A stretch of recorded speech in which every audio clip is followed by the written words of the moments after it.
강력한 폭염도 이길 수 있는 강력한 남자, 돌직구 강력반장 프로파일러 배상훈 반장님 나오셨습니다. 어서 오세요. 안녕하세요. 태백 가시죠. 예, 시원합니다. 첫 번째 강력 사건 보시죠.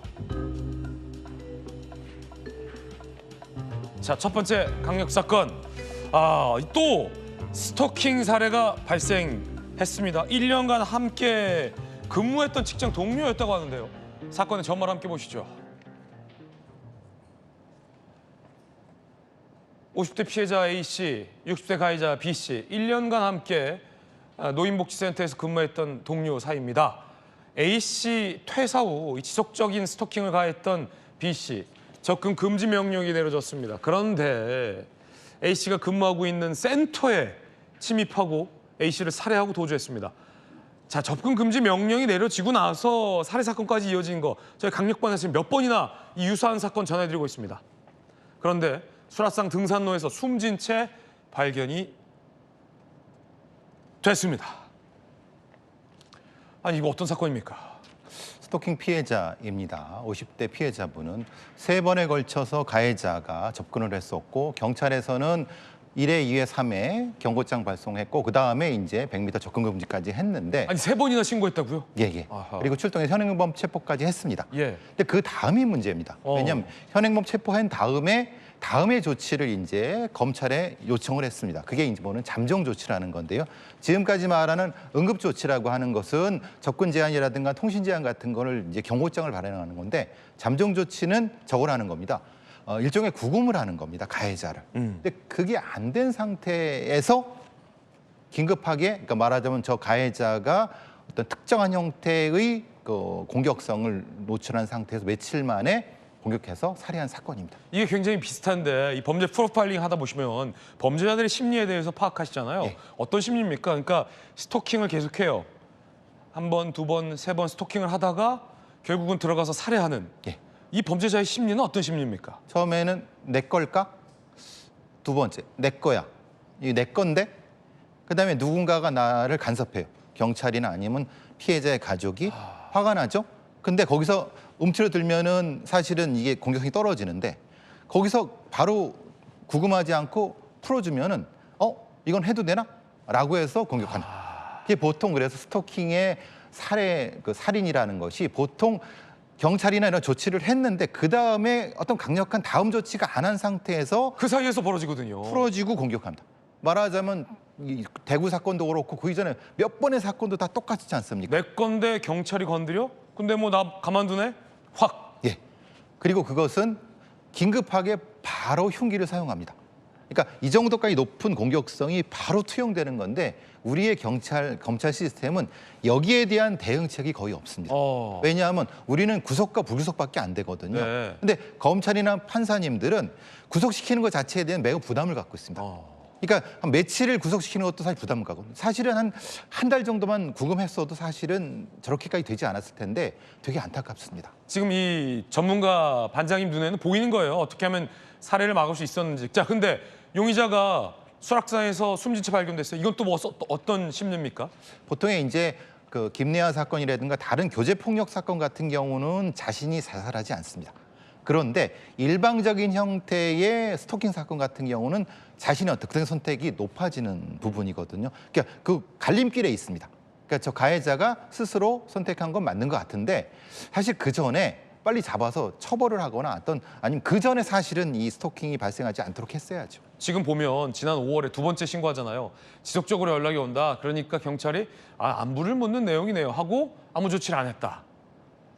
이것도 좀 아니했던 것 같고 이제 신변보호 요청 세 번째로 또 들어가니까 스마트워치를 지급했지만 그 이후에 아무것도 없었다. 그리고 나서 이제 살해로 이어졌다는 거잖아요. 스마트워치라는 것은 지금 접근하는데 누르면 경찰로 가는 겁니다. 예.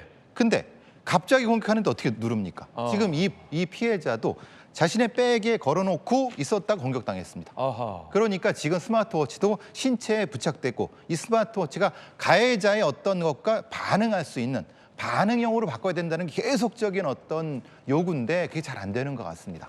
안타깝습니다. 검찰의 판단도 아쉽고 경찰의 판단도 아쉽습니다. 두 번째 사건 만나보시죠. 자, 두 번째 강력 사건은 바로 이겁니다. 송도에서 있었던 총기 살인 사건. 경찰의 판단이 아쉽다는 지적이 나오고 있습니다. 바로 이겁니다.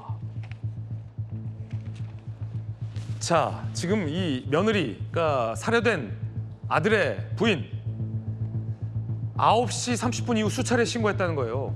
남편이 총에 맞았다, 빨리 와달라, 남편이 죽으면 어떡하냐 라며 지금 긴급하니까 이 아내 입장에서는, 며느리 입장에서는 계속해서 경찰에 신고를 했죠. 그런데 밤 9시 41분에 초동 대응팀이 현장에 도착했는데 진입 시도를 안 해요. 도망간 것도 모르고 있었다는 겁니다. 경찰 특공대가 도착할 때까지 대기했다는 겁니다. 신고 접수 후 72분 만에 진입을 했다는 겁니다. 이 논란이 일고 있습니다. 그리고 자, 시아버지를 설득하라라는 황당한 요구까지 했다는 겁니다.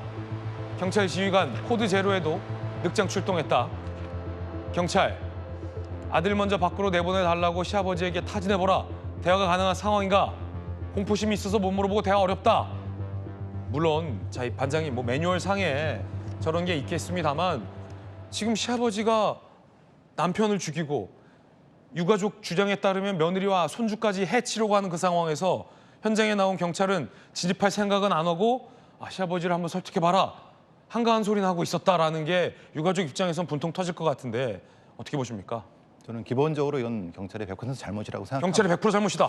왜냐하면 치안상황관리관이라는 건 우리 군대에선 당직 사령 같은 개념입니다. 그렇군요. 일과 후에서 다음 일과 사이에서 그 경찰청의 권한을 대행해야 되는데 코드 제로 같은 급박한 상황에서는 병력을 이끌고 자기가 나가서 지휘를 해야 되는데요. 코드 제로란 건 그런 거예요? 자기가 그렇죠. 직접 병력 끌고 가서 지휘해야 된다. 형사팀, 당직 형사팀과 지구대. 최소한 2개 팀 이상을, 9개과에 2개 팀 이상을 가야 되기 때문에 당연히 경정 이상의 관리관이 가서 대면에서 지휘를 해야 됩니다. 그 영화에 보면 그거 있잖아요. 그 현장 지휘관이 밤 사이에 당직 중에 상황 발생했을 때 야, 형사과 애들하고 기동대 애들 다 뛰어나와! 예, 바로 그겁니다. 이게 그거잖아요. 예, 평소에도 훈련을 많이 했는데 문제는 현장에 지휘관이 없으면은 현장에 있는 경력들은 좀 우물쭈물할 수밖에 없습니다. 그쵸. 왜냐하면 판단을 해야 되는데 지금 저 판단이 내가 맞아? 본인이 책임질 수 있어? 그렇기 때문에 경정의 상황관리관이 저걸 하도록 하는 겁니다. 그러니까 현장에 빨리 갔어야 되는데 특히 이 사건은 총기 사건이에요. 형사과장, 수사과장, 경정이상이 당연히 이 책임을 져야 되는데 가지도 않고 무전기로 했다? 이건 100% 이거는 징계 받아야 될 사항이라고 보고요. 그런 상황에서 거기 현장 인원들이 뭔가 시아버지 설득해 이런 이 말 같지도 않은 상황을 벌였다는 건 너무나도 부끄러운 일입니다. 현장에서 확인했어야 되는 거죠. 반장님의 지금 돌직구인데 저희들이 기대했던 건 현장 지휘관 경정급 이상의 야, 방검복 입어! 그렇죠. 다 뛰어나와! 예. 도로 깨! 들어가! 예, 이건데 오지도 않고 무전으로 더군다나 현장에 있던 분은 시아버지 설득해 보세요. 이건 아니다. 아니죠. 보통 현장에서의 명령 체계는요, 명확히 해야 됩니다. 누가 뭘 어떻게 하라는 건 육하원칙 해야 됩니다. 그러니까 어스무르게 하니까 현장에 있는 직원들이 어떻게 설득하라는 얘기예요? 아니라는 얘기예요? 계속 반문하잖아요. 이런 현장 지휘가 어디 있습니까? 명령 체계라는 건 지금 총기가 왔다 갔다, 생명이 왔다 갔다 하는 책인데 그거를 이렇게 불명확하게 하는 거는 반드시 책임을 물어야 되는 거고 현장 지휘관이 이걸 명확히 해줘야지 현장의 인원들은 들어가도 다치더라도 들어갈 수밖에 없는 상황에 들어가는 겁니다. 들어가! 당연하죠. 국민의 생명과 재산을 지키라고 경찰에는 게 있는 거고 그 지휘 체계 하에서 하는 것이 경찰의 지휘 체계입니다. 현장 직원 이래야 되죠. 도라 깨고 들어가 했는데 만약에 현장 요원들이 이거 괜히 또 들어갔다가 하면 어떡합니까? 내가 책임질게 들어가! 그럼요. 이래야 살릴 수 있는 건데. 당연히. 그리고 그렇게 하라고 경찰한테 그 권한을 주는 거지 않습니까? 누가 합니까? 근데 용의자 도망가는 것도 몰랐다고요? 도착하는 걸 교차했다고 합니다. 나가는 걸 경찰이, 그러니까 범인이 봤다고 해요. 경찰 들어오는 거를. 그러면은 출동할 때의 명령체가 어떻다는 거예요. 범인이 도망갈 수 있다는 걸 확인하고 수사선을 넓히면서 들어갔어야죠. 그냥 들어가기만 하면 뭐합니까? 이거는 이게 누가 판단해야 됩니까? 현장 지휘관이 판단을 못했다는 겁니다. 제가 안타깝지만은 현장 지휘관, 치안상황관리관이 사실은 경력이 없는 사람 같습니다. 보통의 과장급들이 한 7, 8명 있는데 이게 당직으로 돌아가는데 사실은 경력이 없는 사람들이 이렇게 상황관리관이 하는 경우도 종종 있거든요. 이건 반드시 경찰청에서 감찰을 통해 밝혀내야 됩니다. 배상훈의 돌직구였습니다. 세 번째 사건 만나보시죠. 강력사건 세 번째.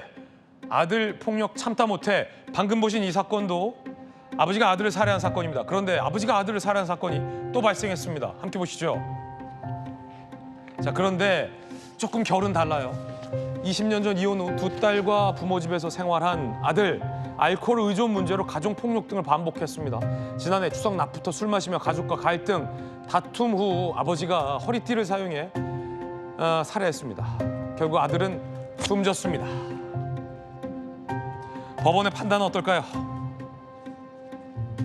1심, 설령 오랜 기간 아들의 폭력에 시달렸더라도 살인은 정당화될 수 없다. 2심, 주경은 불가피하다.